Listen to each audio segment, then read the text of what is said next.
Y el presidente del Congreso, el diputado Roberto Alejos, reelecto para la legislatura que arrancará el próximo 14 de enero. Señor presidente, gracias por estar con nosotros. Bienvenido a las 8:45. Hay muchas preguntas que plantearle, por supuesto, en torno a la readecuación presupuestaria, pero ya lo sabe usted también, a la actualidad política igualmente. Bienvenido, Quique Godoy, quien hoy me acompaña como entrevistador en a las 8:45. Buenas noches, Juan Luis. Buenas noches, Roberto. Mucho gusto. Buenas noches, Quique. Arranca don Enrique con la primera pregunta. Pues ya es obvio lo que plantea Juan Luis, Roberto, pero el tema de la readecuación presupuestaria, de hecho la semana pasada incluso el señor presidente de la República dice que emplazaba al Congreso de la República para que pudiéramos hacer esta readecuación. Sí. A mí me preocupa bastante el tema de no solo la readecuación presupuestaria, sino del poco conocimiento que hay en la población y muchos funcionarios de cómo funciona el Congreso de la República. Yo llevo 3 años de estar insistiendo de que el Congreso es un Congreso complicado, de 14 bancadas, que ninguna bancada tiene mayoría, que los que más tenemos el 20%, que hay que ponerse de acuerdo en jefes de bloque. Si a eso le sumamos el año electoral, la segunda vuelta, en estos momentos llegar a acuerdos en la instancia de jefes de bloque es un tema sumamente delicado. Entonces una readecuación presupuestaria en la que tenemos todos los temas que son realmente atrasados como fondos para el Ministerio Público, el organismo judicial, la defensa pública penal. Roberto, pero el presidente no puede alegar ignorancia de esas características del Congreso.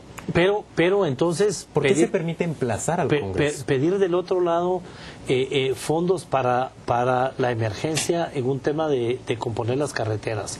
Pero aparece en el dictamen 20 millones para comida en plena segunda vuelta en la Secretaría de Bienestar Social.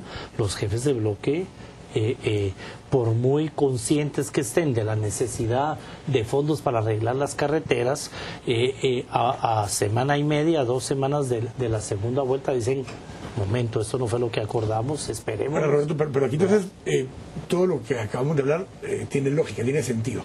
Pero hace un mes se habla de que, bueno, no hace un mes, en los 3 años ha habido una alianza, de hecho, de varias bancadas, que cuando hay temas que había que aprobar, se lograban aprobar sin mayor problema.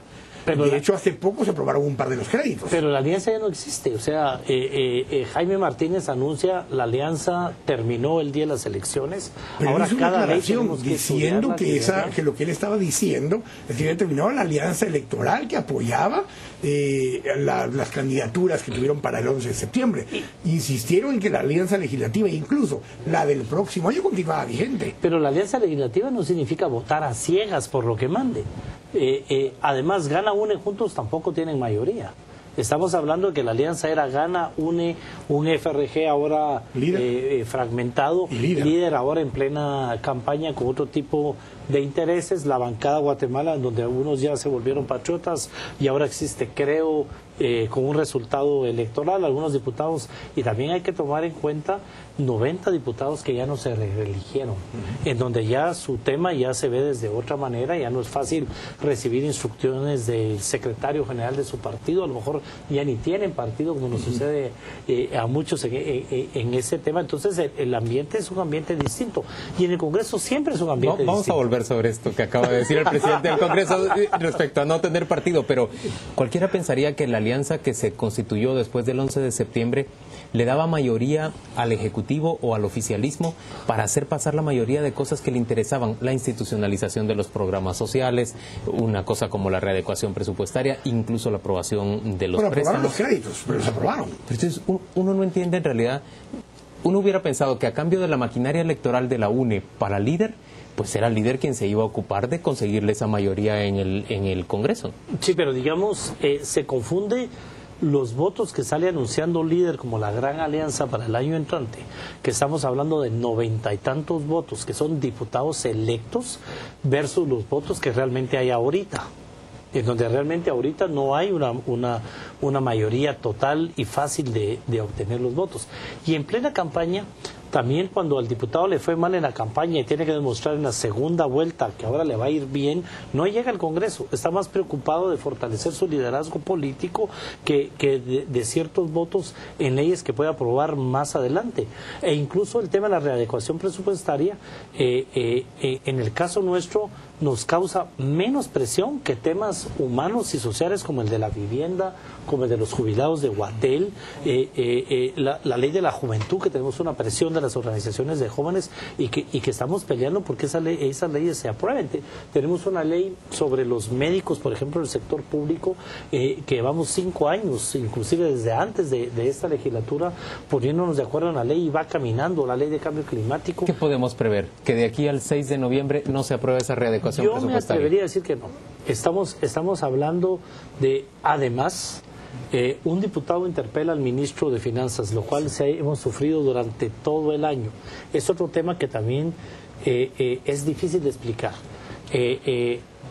En tiempos de Mario Sandoval Alarcón, presidente del Congreso durante 4 años consecutivos, se presentaba una interpelación a un ministro de Finanzas y el presidente tenía la opción de fijar la fecha cuando él quisiera. Y la fijaba en 8 meses, 1 año, y lo más seguro es que cambiaran al ministro antes de que fuera interpelado. Y entonces, como en muchos temas, los constituyentes nos fuimos al otro lado. La interpelación debe leerse inmediatamente, debe tramitarse inmediatamente. Claro, porque si no pierde eficacia como instrumento político. Debe fijarse entre las próximas 5 sesiones, que es el tema importante, y una vez arranca la interpelación no cabe tema alguno. Hasta que termine la interpelación. Eso, gracias a Dios, se descubrió hasta ahora. Pero de veras deberíamos de haber tenido 20 años de entrampar la sesión, descubriendo que presentar una interpelación, que solo un diputado se necesita para presentar una interpelación, que no tiene límite de tiempo y que puede durar lo que tiene, de veras el Pleno del Congreso pudo haberse entrampado aún con las aplanadoras que existían antes. Cuando un diputado puede presentar una interpelación, espera las 5 sesiones y sácalas, empieza la interpelación y hasta que quiere vuelve a abrir la agenda legislativa. Y es lo que nos va a suceder mañana. Mañana empieza la interpelación, ¿verdad? Incluso hoy tuvimos una sesión para conocer el estado de calamidad y el estado de alerta, y es lo único que podíamos conocer, y estamos interpretando que es un mandato constitucional conocerlo en 3 días, porque esta era ya la 5ª sesión, ¿verdad? Entonces, aunque el sistema de justicia se encuentre desfinanciado en este momento, es improbable que tenga fondos hasta antes. Yo me atrevería a decir, hasta después del 6 de noviembre. Empieza la interpelación mañana, entramos al fin de semana, el martes hay un feriado por el 1 de noviembre, hacer sesión miércoles, jueves de la semana entrante, vamos a seguir la interpelación. Sí. Y aún me preocupa un tema más delicado todavía, después del 6. Eso yo preguntaría, ¿qué probabilidad hay que de todos modos se apruebe después del 6? Que muchas de las condiciones que acabas de plantear son las mismas. Después del 6 vamos a esperar cuál es la actitud del partido perdedor. Ante un tema de ahora entrampemos esto y entreguémosle al que viene un mal gobierno en un país que no entiende la clase política, y aquí estoy criticándome a toda la clase política, incluyendo que o nos ponemos de acuerdo o al país de veras le va a ir mal, porque aquí está pagando las consecuencias el organismo judicial, la administración de justicia en términos generales, de falta de entendimientos políticos que debimos haber tenido hace 2 meses atrás, cuando probablemente no hubiera afectado al tema político, no hubiéramos tenido una emergencia como la de ahora. Los televidentes creen que en realidad el asunto del retraso de la readecuación presupuestaria tiene que ver con quién quiere gastar ese dinero, si quieren que se gaste en este momento con el actual gobierno o si quieren que se gaste hasta que ya haya nuevas autoridades. La instancia de jefes de bloque, a mí, fanático del tema del diálogo, de ponernos de acuerdo, llegar a un tema que acabo de descubrir que viene de la constituyente, esa escuela, porque ahí tampoco nadie tenía mayoría, era de puertas abiertas, escuchamos a todo el mundo, como que ahí lo que aprendí se quedó, gracias a Dios. Pero entonces hay un acuerdo en la instancia de jefes de bloque que dice: pongamos muy claro hacia dónde van todos los fondos, pongámosle el destino a todos los fondos, pongamos un candado para que no se pueda desviar ninguno de esos fondos, no quitemos los candados que aprobamos en el presupuesto a finales del año pasado para este año, y no pongamos fondos para obras en los consejos de desarrollo, y votamos todos. pero llega un dictamen que por alguna razón llevaba al principio fondos para los consejos de desarrollo. Claro. Entonces eso entrampa la negociación porque ahí quitaba candados millones. Y asignaba 20 millones más para Secretaría. Quitaba candados, asigna 20 millones en un tema que no lo habíamos... o sea, las tres condiciones ninguna se da. Y entra el dictamen y para retirar un dictamen y cambiarlo hay que pedirle permiso al Pleno, lo cual significa una sesión, ir otra vez a comisión, que es el tema de cómo funciona el Congreso, que es difícil de explicar. Señor presidente, usted no se nos va sin contarnos qué está ocurriendo exactamente en la Unidad Nacional. Pero me llamó la atención esa frase y tengo duda cuál fue la frase. Algunos diputados que ya no tienen partido, que no tenemos partido. Sí, por eso dijo. Ya no tenemos partido. A ver, señor presidente, explíquese. Creí que íbamos a comerciales. Explíquese. Bueno, el día de ayer indiscutiblemente causa revuelo, causa noticia, sensación, pero sobre todo mucha especulación el hecho de que 13 miembros del Comité Ejecutivo de la UNE, estamos hablando 10 titulares y 3 suplentes, exactamente poco más de la mitad del Comité Ejecutivo actual, anuncia su retiro, planteando una renovación del partido. Yo me reuní con algunos de ellos hoy, efectivamente, esto va a obligar a la UNE a convocar a una nueva Asamblea General, lo cual, como dice el mismo comunicado de prensa que hicieron ellos, dice, las bases deben de aprovechar para decidir realmente a quién quieren de secretario general del partido. ¿Y a quién quieren de secretario general? Bueno, ahora tienen la oportunidad. O deberías decir secretaria general. Bueno, yo creo que es lógico. Bueno, Mario Taracena, César Fajardo lo declaran hoy. Dicen, la líder del partido es Sandra nuestra Torres. Candidata y quien debería ser la secretaria general del partido es Sandra Torres. Lo dicen ellos, ¿no? Y César Fajardo no es uno de los que renuncia. Ni dicen ellos. Y César Fajardo dice, pues esto es un tema acostumbrado para obligar a la Asamblea que debería darse en el corto plazo para que Sandra llegue, ¿verdad? Entonces, yo creo que las dudas que se dan ayer en base a la renuncia del Comité Ejecutivo quedan claras hoy con las declaraciones de César Fajardo y de Taracena. ¿Y qué ocurre con el presidente del Congreso, con Roberto Alejos?